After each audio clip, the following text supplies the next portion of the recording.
Are you ready? I'm ready. Let's do it. Today my guest is one of the top physique coaches in the industry.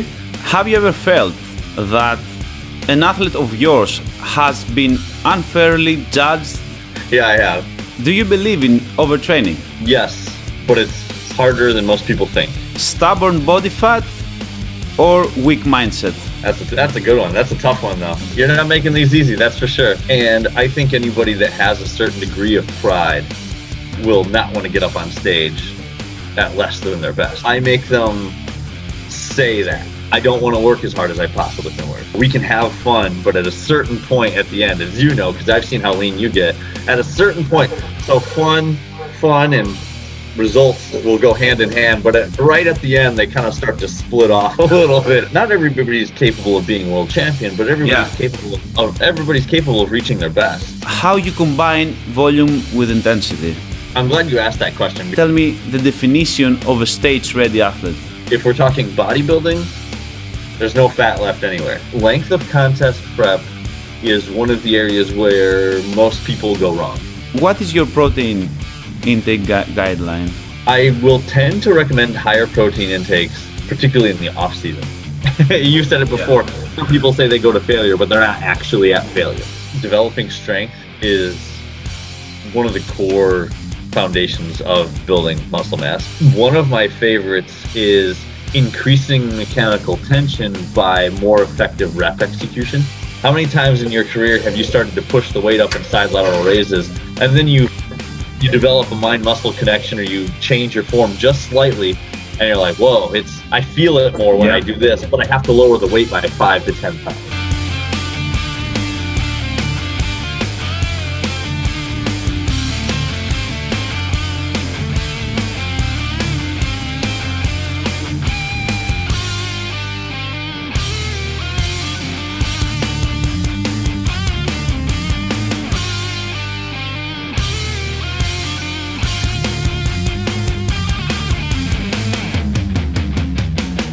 Ladies and gentlemen, Cliff Wilson is with us.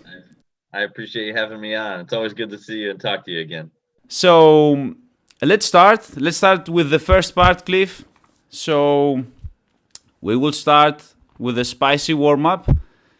We will have some, let's say, one-word questions. So you can answer it with just one word. You must answer with just one word, or just a small phrase. Okay? Okay. All right, I'm ready. So, let's go. In your opinion, tell me the best bodybuilder ever. I have a follow-up question. Are we talking natural or non-natural? General. All right, we'll go with natural. Doug Miller.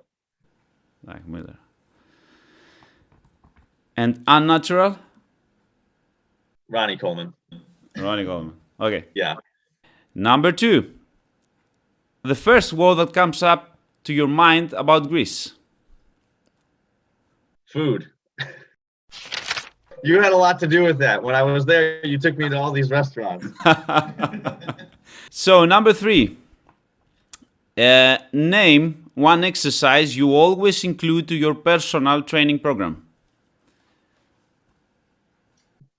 Dumbbell lateral raise.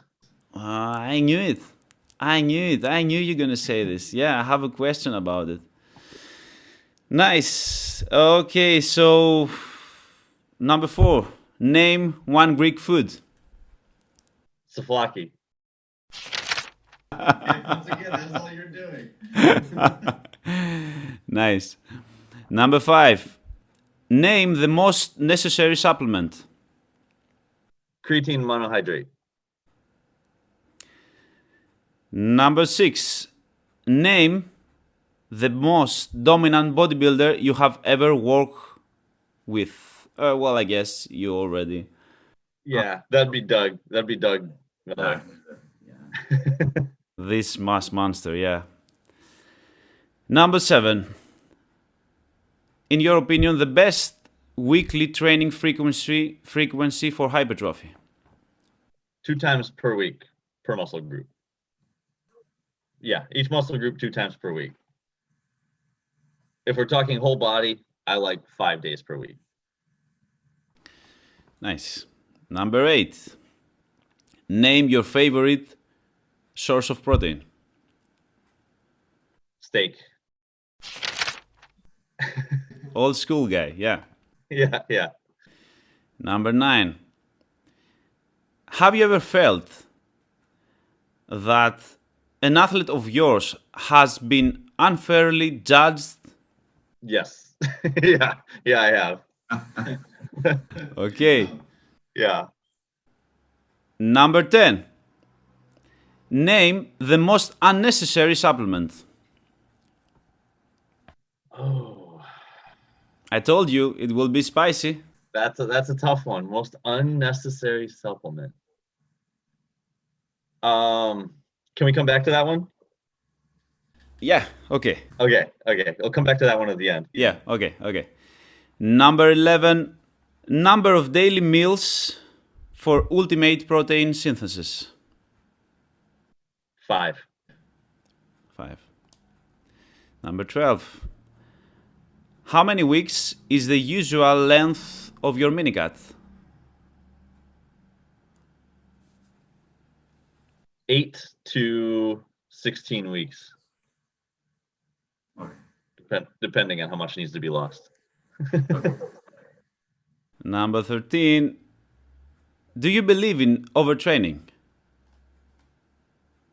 Yes, but it's harder than most people think. How often do you suggest to deload?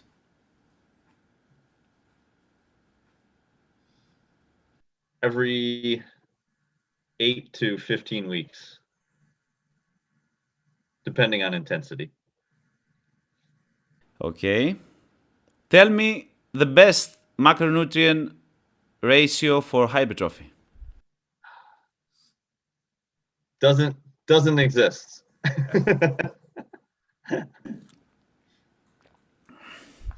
We will get back to it. Okay. Last one. Name your job if you were not a full-time coach. Economist.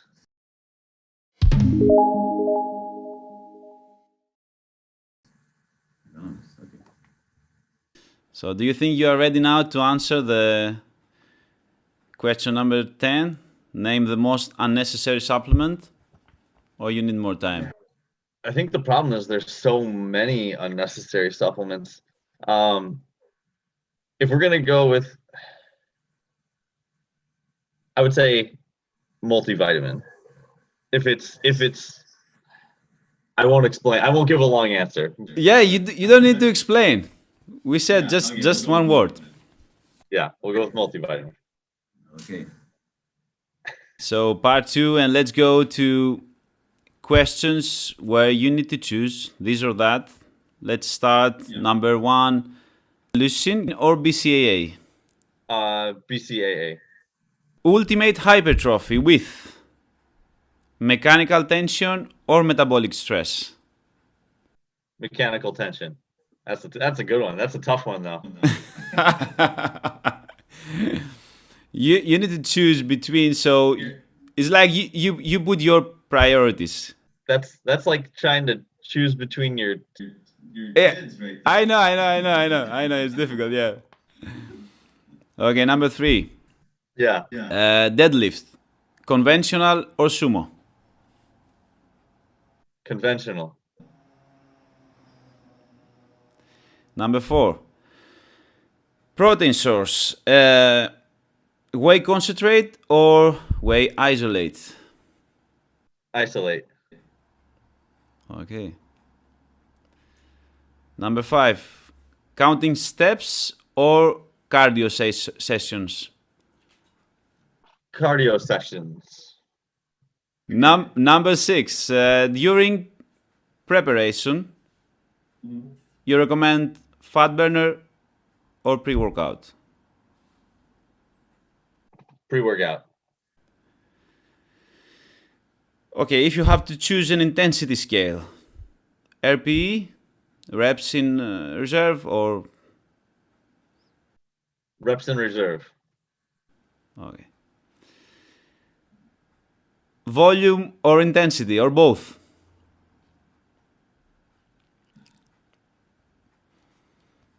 I have to go with volume.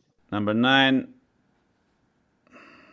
reps in reserve or training to failure? Reps in reserve.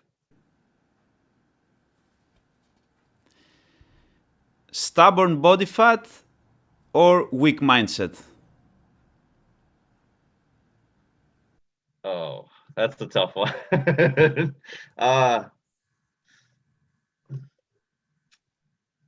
I'm gonna go with weak mindset.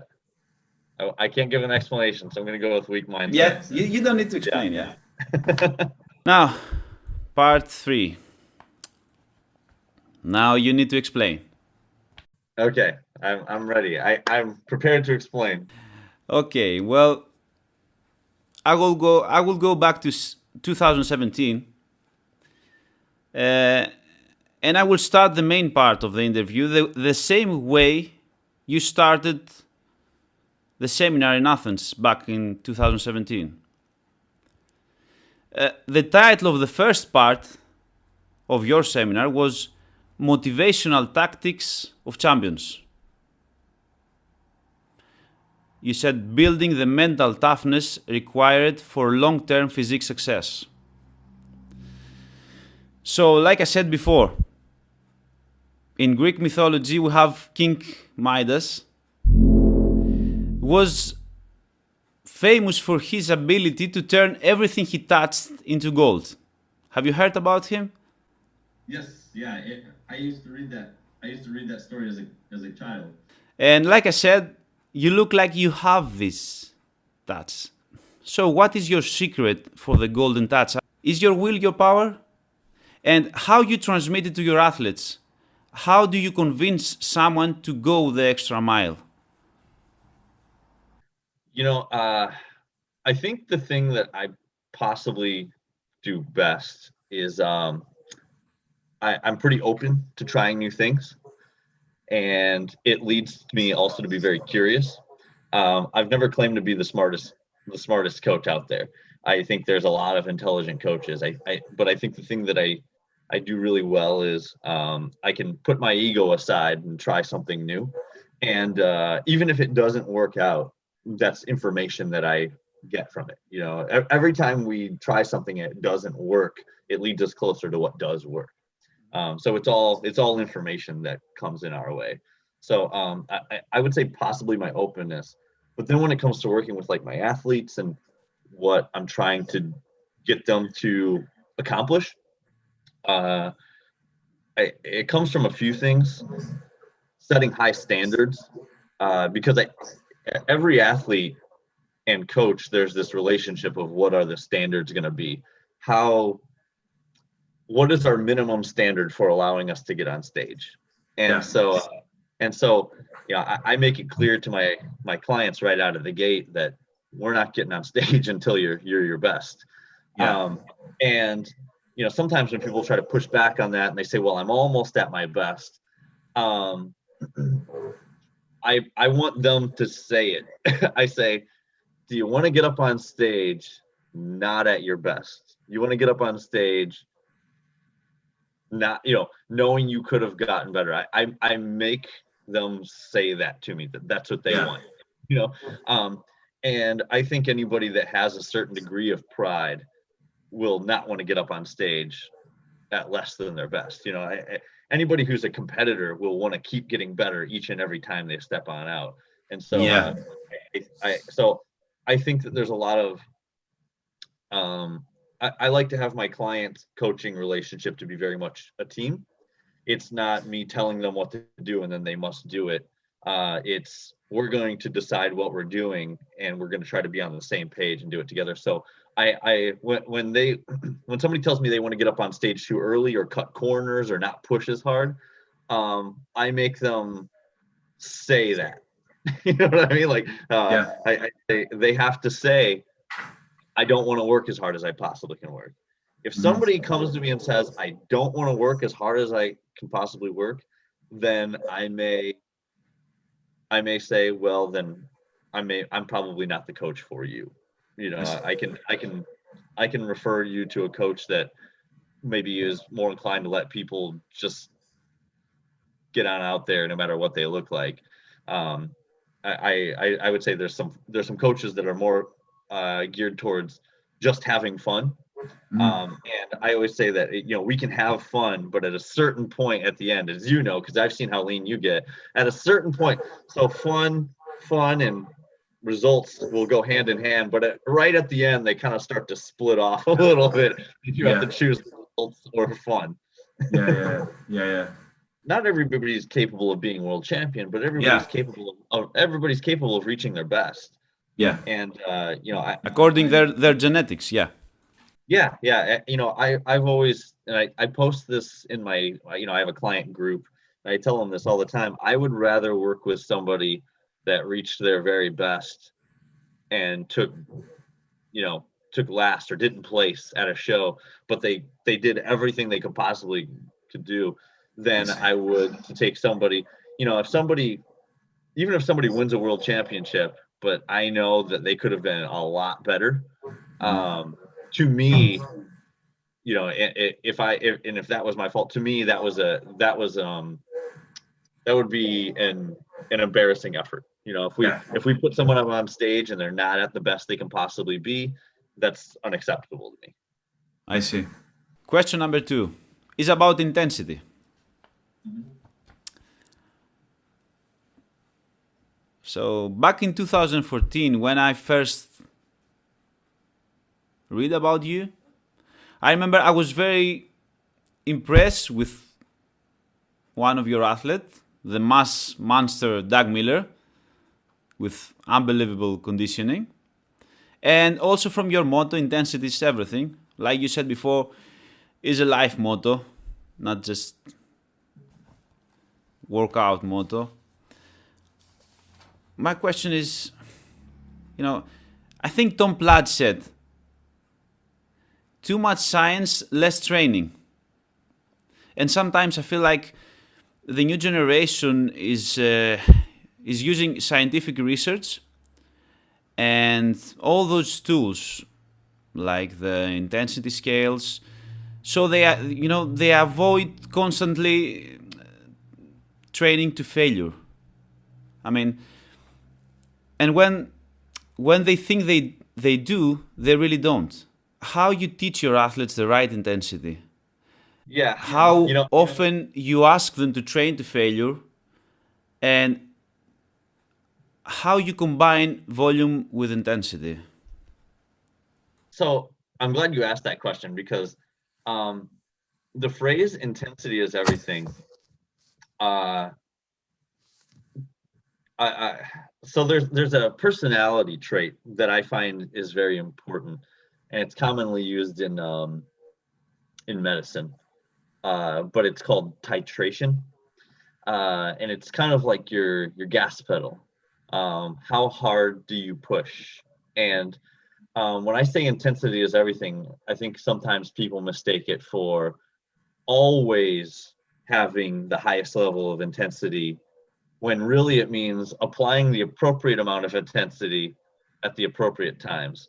When you're looking at a race car, when you're looking at a race, the race car driver who wins is not the driver that puts his foot on the gas and leaves it there the entire time. He's the one that applies it all out at the right times and knows when to back off. And one of the issues that I have with intensity scales is that it tries to break it down into an equation, which doesn't work forever. Doesn't work because we're human beings, we're not machines. Yeah. So when I'm working with athletes, I try to make them understand they need to test their limits of intensity and how much they can handle. And this applies going to failure. And I would rather have people push too hard than not enough. And so I always tell them, I'll give them a baseline of, I'd like you to go to failure on the last set of every exercise, for example. But maybe on your stronger muscle groups, maybe don't go to failure at all. But on your weaker muscle groups, I want you going to failure half of your sets.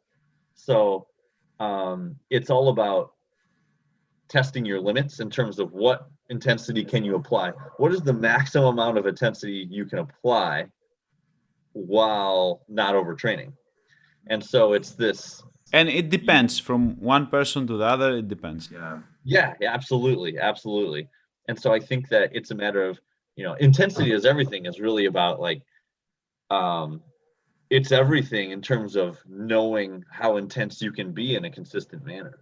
I think we've all seen those guys in the gym where they really pride themselves on, I work harder than anybody, but they come in and they go 100% for like 2 months, and then you don't see them in the gym for a while. Yeah. Nobody cares about that guy that was a total badass for 2 months, and then you don't see him for the rest of the year. And so, but I think the best competitors know that they can apply 100% intensity for, maybe 2, 3, 4 weeks at a time, and then they need to back off to 90 to recover a little bit. And then they're going to push it again in a month or so. And knowing just, it's that matter of always pushing your limits to see how much you can handle. And, going back to the question you had about mentality, there's a certain degree of buildup. I think anybody who's been in the sport long enough knows that, you're an experienced competitor. The things you do now in your contest prep that they probably seem easy to you. Can you imagine trying to do those same things the first time you ever prepped for a show? It would kill you. Yeah, I agree. Physically or mentally, you wouldn't be able to handle it. And so I think those that really embrace testing their intensity limits, and not just in training, in everything. When you test your intensity limits, you find out what your capabilities are. And if you test it, maybe you're only capable of, you push it, maybe you're only capable of getting to here, but then you back off for a bit. And then the next time you test it again, you can get up to here, and then you back off. And each time you can push yourself a little bit more. I see. Question number 3 is about timeline and contest preparation. So, again, back in 2017, 2015, I have contacted you to coach me during my preparation for the INBA, PNBA World Championship in Dubai. I remember your answer was positive, but you said, according to your conditioning, we need more time, so let's put another goal. Well, I remember I thought I had time, so I did my preparation on my own, and I got second place in my category. It wasn't bad, but when I did my next preparation, this communication with you have changed my mindset. So in my next preparation for my next competition in 2018, I did 51 weeks and I won my pro card. So how do you determine the length of a contest preparation? And what do you do if your athlete is ready earlier than expected? And again, tell me the definition of a stage-ready athlete. Gotcha. So let's start with the definition of a stage-ready athlete. Yeah. In my opinion, because I think everybody has different definitions of stage-ready athlete. Yeah. And so my opinion is that if we're talking bodybuilding, there's no fat left anywhere. Anywhere. Yeah, the only time I'll make the exception is because usually the last place to hold body fat is the glutes. And I think younger competitors probably need to build up more muscularity before they start chasing glutes. So that's the only exception I'll make. I don't think most 18, 19-year-old competitors should go trying to chase glute conditioning. I think they need to keep some fullness because they don't have the muscularity usually to obtain glute striation. Some people do, but not most 18, 19-year-olds. But I did not know that I didn't know that our conversation had an influence on your next contest prep. It's funny. You were famous about these pictures with the glutes striation, and I think length of contest prep is one of the areas where most people go wrong. It's been a few years, but a few years ago, I looked through all of the people that applied to work with me, and I wanted to see what percentage of people had picked a show that a prep length that was appropriate when they applied. It was only like 6% of people had picked an appropriate show length. I had to tell 94% of people that they needed to pick a later show. I was in the 94, yeah. Yes, yeah, it was extremely common. And so yeah, my entire job all day is just breaking people's hearts, just telling them to pick a later show. Yeah. But the reason being that how long your contest prep should be entirely dictated by how many pounds over show weight you are. And I think that these shorter prep lengths became popular from enhanced competitors using performance enhancing drugs, because they can lose more quickly without the same muscle loss as a natural athlete. If you're behind schedule, if you're an enhanced athlete, just push harder, and you don't have to worry about muscle loss. But I actually do think that there's a diminishing returns with them as well. But so a lot of the research shows that the faster someone loses body weight, the higher percentage of that weight lost will come from muscle tissue. From muscle, yeah. So there's a difference between even 1 and 2 pounds, or half a kilogram and 1 kilogram, for example. So if you're losing a half a kilogram per week, you're going to probably maintain all of your muscle. If you push it up to 1 kilogram per week, you're probably going to start losing some muscle tissue, at least towards the end of a contest prep. And so, you can't always just push faster and harder, because you're going to sacrifice some muscle tissue that comes with it. And if you have a novice competitor? Yeah, I actually think that novice competitors will oftentimes lose more muscle than even the experienced ones. And so I would say that if they've been lifting under 5 years, they might be able to still train and maintain or even build a little bit into the show.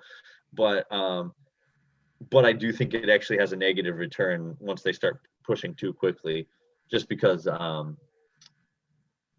don't know exactly what it is. I don't know the mechanism behind it, but also, and I think you've probably seen this, the people that diet more quickly, they almost can't get as lean. Their skin looks a little thicker. They look a little watery. It's probably hormone related, I would guess. But I would guess cortisol has a lot to do with it. But the people that can do it more slowly, I think that they probably maintain a better homeostasis with their body. And so less shock to the hormone. I always tell people, the longer you can go without feeling like you're in prep, the better. And as you know, if you did a 51-week prep, you probably didn't even start to feel all that bad until the last few weeks. It was probably pretty easy. And then, so I think that's effective. So you have to give yourself enough time to lose body fat. If somebody only needs to lose 25 pounds or so from off season to contest shape, then we'll probably do a 24 to 27 week prep. If somebody needs to lose 40 pounds, we're probably going to need to do a 40-week prep for a natural athlete. And so I think that you need to. I think one of the problems with choosing an inappropriate contest prep length is that you can fail before you even begin. I tell people all the time is that you can make every right macronutrient change. You can train as hard as you can possibly train and do everything correctly. But if you didn't pick the right show, then you're going to fail, because it doesn't matter. You didn't give yourself enough time. So to answer your question, if I'm coaching somebody, because there have been times in my career where somebody's competing and I misjudge how much they need to weigh. If I think they need to weigh a certain amount and then it turns out we're getting close to show day and it looks like they need to go even lower, I'll do one of two things. One, hopefully I've identified it early enough to where we can push a little bit harder. And, you know, that's usually what I can do is as we get closer, I can be like, they might need to go lower. I'm experienced enough now to where I can do that, where I can say, we're going to need to go lower. So I may try to speed up the rate of loss. Instead of losing a pound or a half a kilogram per week, I may speed that up 20%, 30% per week, try to push it just a little bit, not too much all at once. Yeah. In the past, when I was less experienced, what I would do would say, I would tell the client, we'll pick a different show, and I'll say, I'll coach you for free as long as it needs to get you to pick a different show. Because, you know, I always tell people I make them a promise to get them into contest shape. And if I fail to do my job, if it's my own fault, if I fail to do my job, then I need to coach them for free as long as possible to get them ready. You know what I mean? If somebody's ready early, we have two options, because I know it's different in the US here as opposed to Greece. Well, in the US, it's different because we have shows all over the place and every week. I know in Greece, that's not always the case.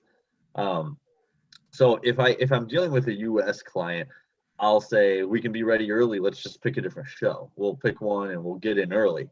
I know that in Greece, that's not always as possible because there's not as many shows. So yeah, we have two main periods, yeah, through May and through October, let's say. Yeah, so if it's possible to be ready early and then do an early show, we'll do that. But a lot of times, if we look like we're getting ready too early, then we'll just do a diet break and we'll bring food up and reduce cardio and just hold for a week or two.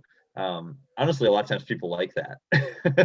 They're like, this is pretty good. A lot of times guys are like, I get to stay lean and eat some food and, get a little bit of a break before I go back and finish the rest of prep. So, yeah. So I think one of the problems is that when people are ready early, the reason they shoot themselves in the foot is because they go, oh, I'm ready early, I can have this cheat meal or this, they go and they eat too much as a result once they're ready early, where they would be better if they said, I'm ready early, this entire week I'm going to add 50 grams of carbohydrates to each day.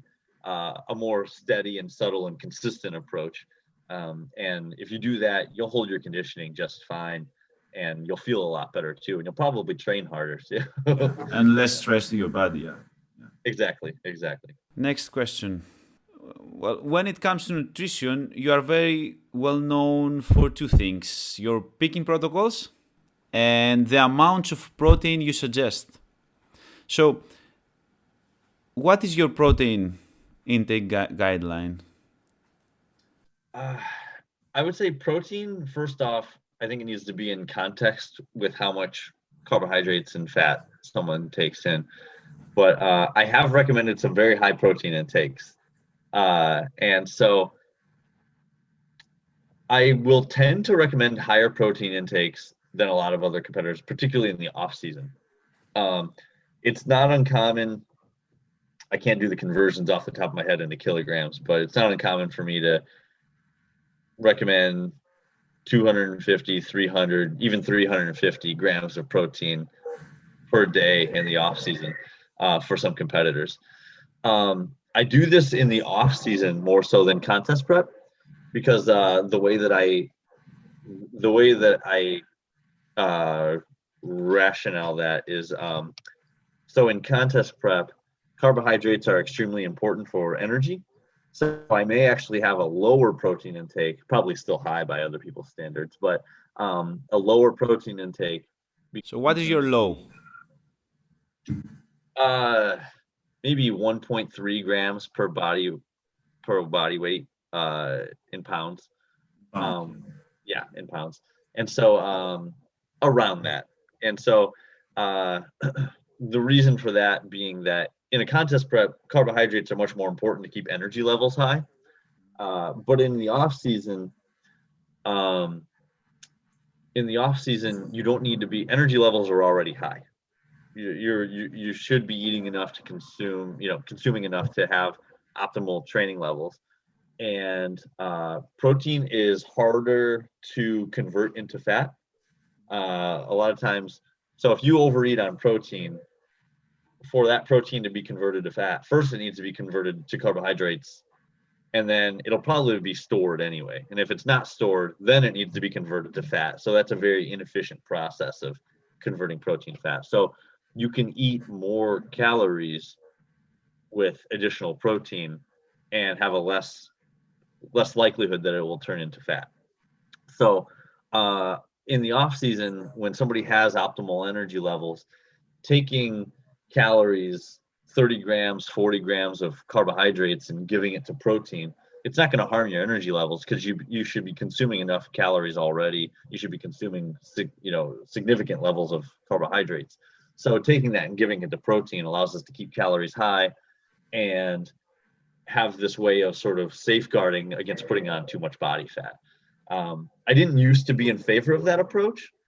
When I first started my coaching career, I would get guys, I was probably around a gram of protein per pound of body weight. And I would get guys coming to me, and they would tell me how much protein they were eating, and it was really high. And I've been really familiar with the research on protein, and I would kind of be like, they don't know what they're doing. They're eating too much protein. Yeah. But then I actually found that almost without fail, the guys that were eating more protein were growing more in their off seasons. The thing I would say, for around 2011 and 2012. So here's what was happening. I've been coaching a really long time when I say that. So around 2011, 2012, I would have clients that would compete with me for contest prep, and they were doing well. My clients were doing well. And then I would have some clients that would stay with me through the off season and work into their next contest prep. So we would go through a growth phase, and then I would have other clients that would only use me for contest prep. They would use me for contest prep, and then they go and do their own thing in the off season, and then they use me again. The clients that were consuming higher protein levels that weren't working with me in the off season were growing faster than my clients that I was working with through the off season. And one of the only more notable things they were doing was having higher protein intakes. So I started playing around with the higher protein intake levels in the off season. And once I started changing it, I noticed that the guys that I had consuming these really high protein levels were growing more in their off seasons. So that's why I made the change. I was on the other side of the approach before, but when I observe something working, I'm going to use it. Yeah. I guess this is the perfect example how you combine science and practice, because this is what you do with protein now. You do something that, I don't know, normally the rest of the coaches don't. Yeah, I'm always willing to, if I see something working in real life, I'm not going to ignore it. Mm-hmm. Or if I see something not working, I've changed over the years. I've changed things from how I used to do them, and I probably will always continue to change things if I see it. Like I told you before, everything that we try that doesn't work leads us closer to what does. Yeah. I think some people are too afraid to make mistakes. And I kind of tell people, embrace your mistakes, because it's information to be used in the future. Yeah. I agree. Okay, question number 5. You already said in the beginning, in the first part, that if you had to choose just one exercise, that would be side lateral raises. And you have said in the past that there is no must-do exercise. However, according to bodybuilding demands, side lateral raises is the one exercise you must always do. Do you think there is a must-do mesocycle to pursue ultimate hypertrophy? What is your must-do mesocycle? You know, I think that when it comes to periodization protocols, I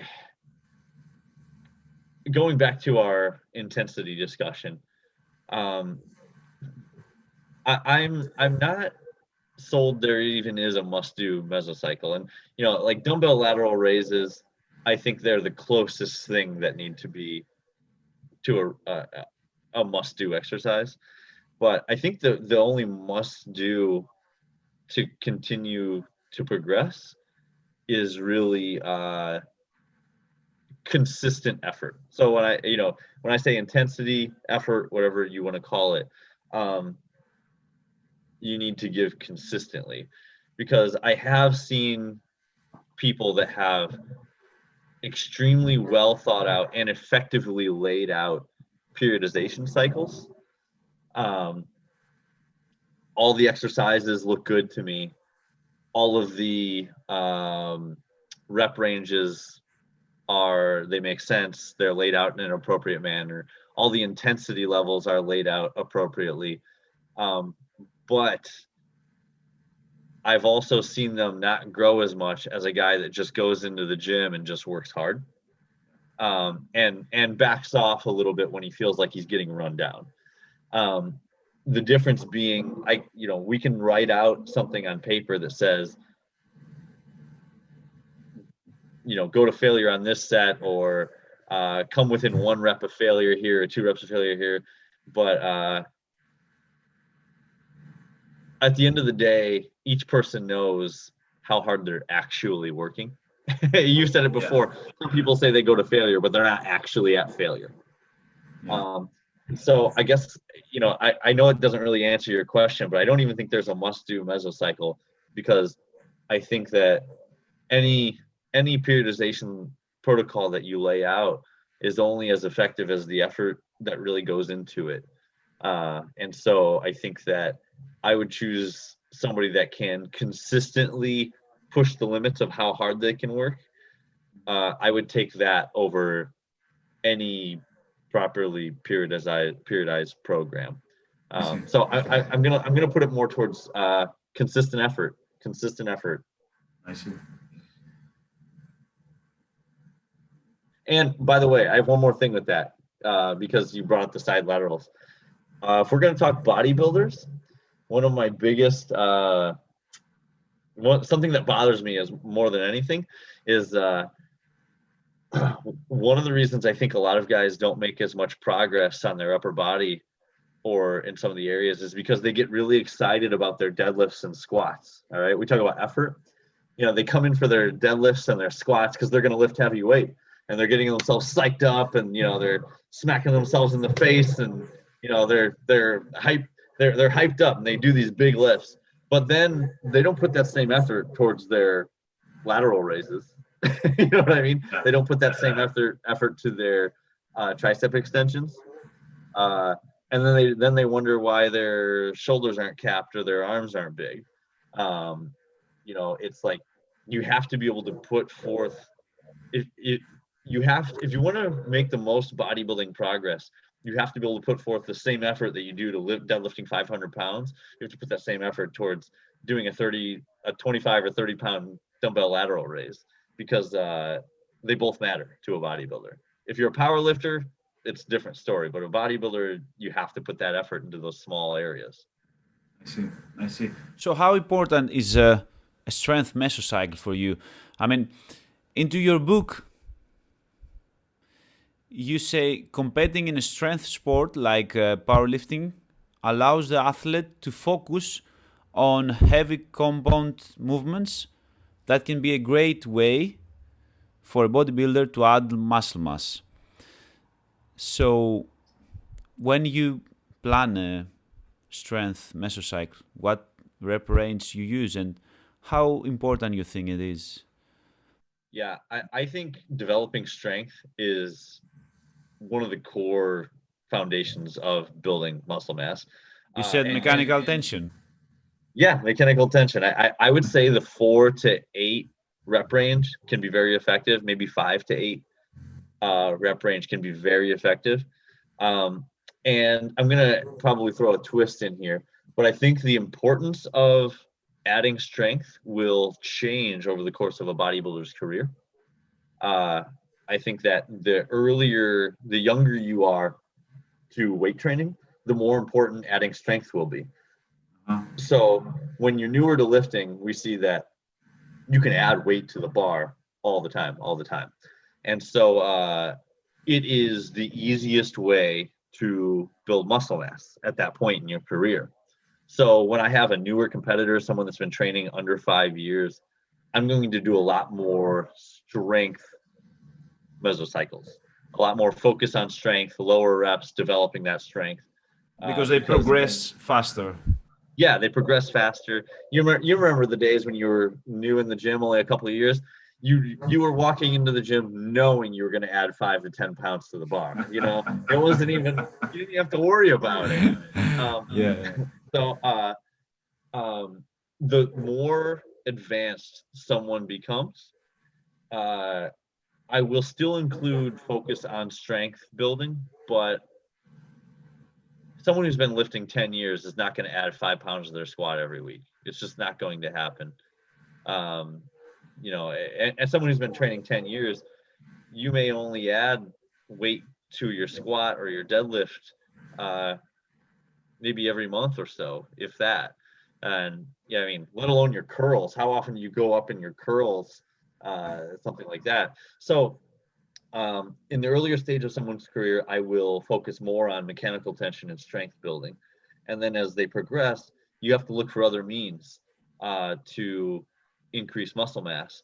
Other means usually means, like you said, metabolite accumulation, higher reps, testing your limits with higher reps. Higher reps almost tend to be a lot more mental sometimes than physical, because anybody who's ever done a 20 rep set tells you your mind gives out before your body usually. And if you're trying to go to failure with 20 reps, it's a mental process. So a lot of times I would say a more advanced competitor, I will include strength mesocycles, but it's more probably in the realm of trying to maintain your strength while you build up these other areas. Some of the more effective high reps and metabolite buildup. One of my favorites is increasing mechanical tension by more effective rep execution. And this is something as a coach I can't really teach. I mean, you can teach it in person, but you know, I do most of my work online, but I can give people the fundamentals. And you know, I want you to experiment in the gym. I think most of the advanced lifters have felt the feeling. I'll use lateral raises again, side lateral raises. How many times in your career have you started to push the weight up in side lateral raises, and then you develop a mind-muscle connection, or you change your form just slightly, and you're like, whoa, I feel it more when I do this, but I have to lower the weight by 5 to 10 pounds. And you know, it's fine to lower the weight sometimes, because your muscle tissue doesn't know how much weight is on the bar. It only knows how much weight is being placed upon the muscle.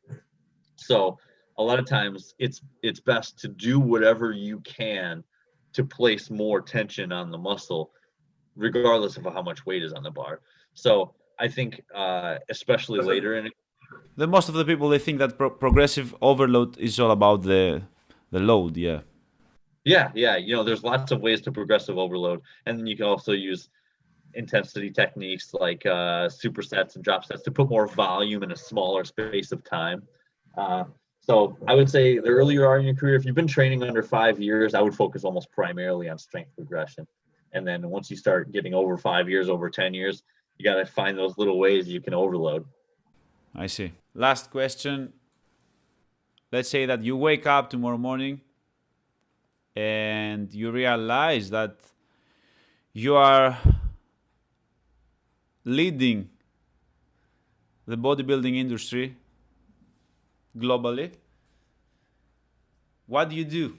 What is your first move? What will you change? So I'm in charge of all of bodybuilding. Yeah. On the planet. Oh. I would change the way it is marketed to the public.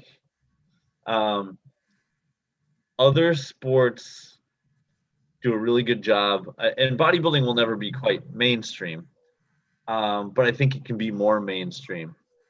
A big part of mainstream sports is that people have some understanding of how it works, and I think we've seen this with basketball. Basketball has grown in popularity because people can pick up a ball and play it, and even if they don't play it well, they understand it. It's easier, yeah. And along those same lines, bodybuilding can be more popular because most guys have gone and picked up a weight at some point in their life, even if they didn't become a bodybuilder. So I think one thing that needs to happen is that I think there needs to be, think of like how boxing or MMA, UFC, they kind of follow fighters and they build up storylines about them, and they may follow them in their training, and even if competitors are going to trash talk each other, they get that on film too. And I think they promote their own athletes.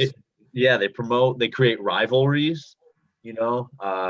I think that even remember when bodybuilding was extremely popular also, remember when Ronnie Coleman and Jay Cutler were going at each other, and there was always this question of who was going to win. Yeah.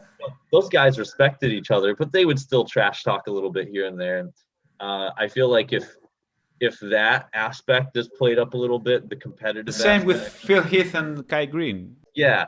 I think that they need to actually showcase individual competitors' personalities more. Allow competitors to have an outlet to showcase their personality. And if you do that, inherently, I think people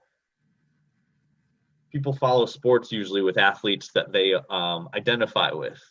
And so, you may get one competitor that's a little bit more humble. And so people that are humble are going to identify with this guy.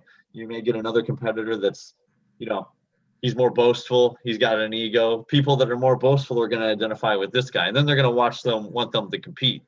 So I think that would be one of the first things I would change if I could have the say over. I think competitors need to, I think federations need to have an outlet to get competitors in front of the camera and let their personalities show through a little bit more.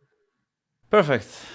Well, Cliff, thank you very much for this beautiful interview. And I hope maybe, because you gave me another information off camera, that maybe next time I will see you in Greece. Yeah. It's on my to-do list to come back. And like I said, my girlfriend's not going to let me avoid coming to Greece. We're coming. So maybe we can have again souvlaki. Oh, absolutely. Yeah, you can't stop me. Okay, Cliff, thank you and take care. Thank you.